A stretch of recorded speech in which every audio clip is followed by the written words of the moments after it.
Il y a quelque chose que je n'ai jamais vraiment dit à propos de Naruto. Au début, je n'aimais pas ce manga. Je le trouvais bruyant, excessif, presque agaçant. Naruto criait, faisait n'importe quoi, cherchait l'attention en permanence. Et je me disais, mais pourquoi tout le monde aime ce personnage ? Et puis avec le temps, quelque chose a changé. Sans que je m'en rende compte, Naruto est devenu mon manga préféré. Pas parce qu'il est parfait, mais parce qu'il raconte quelque chose de très vrai, sur la façon dont on grandit, quand personne ne nous choisit au départ. Naruto dérange parce qu'il ne sait pas se tenir, il parle trop fort, il provoque, il veut être vu.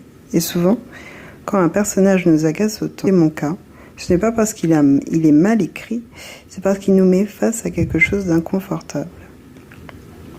Naruto est un enfant rejeté, il ne sait pas pourquoi. Il ressent juste les regards, les silences, la distance. Alors il fait ce qu'il peut pour exister. Ce qui est important, c'est que Naruto n'est pas mauvais, il est affamé de liens.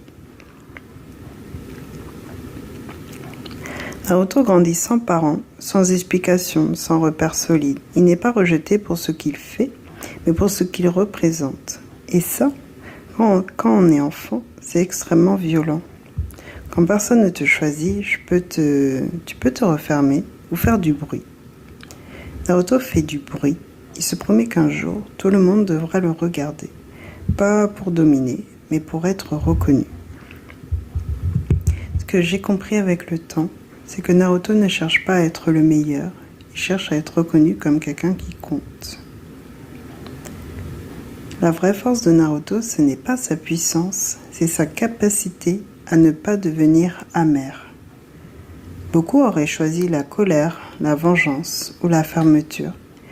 Naruto, lui, continue à croire aux liens, même quand c'est injuste, même quand il n'a aucune garantie. Le manga ne raconte pas une réussite rapide, il raconte une construction lente, faite de doutes, d'échecs et de petites victoires intérieures. Et c'est là que Naruto devient profondément humain. Beaucoup d'adultes portent encore en eux un enfant qui n'a pas été choisi. Ça peut se traduire par le besoin de prouver, la peur d'être invisible, ou au contraire, le fait de prendre beaucoup de place. Naruto nous montre qu'on peut venir de loin et ne pas se durcir, qu'on peut avoir manqué d'amour sans devenir incapable d'en donner. C'est peut-être pour ça que, avec le temps, je me suis reconnue dans cette histoire.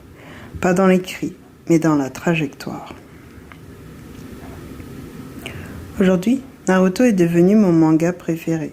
Parce qu'il ne cherche pas à être parfait, il cherche à être juste.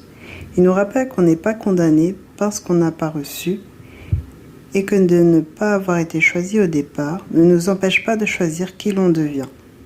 Je te laisse avec cette question. Et si les histoires qu'on rejette au début étaient parfois celles qui nous parlent le plus de nous ? Respire et à bientôt.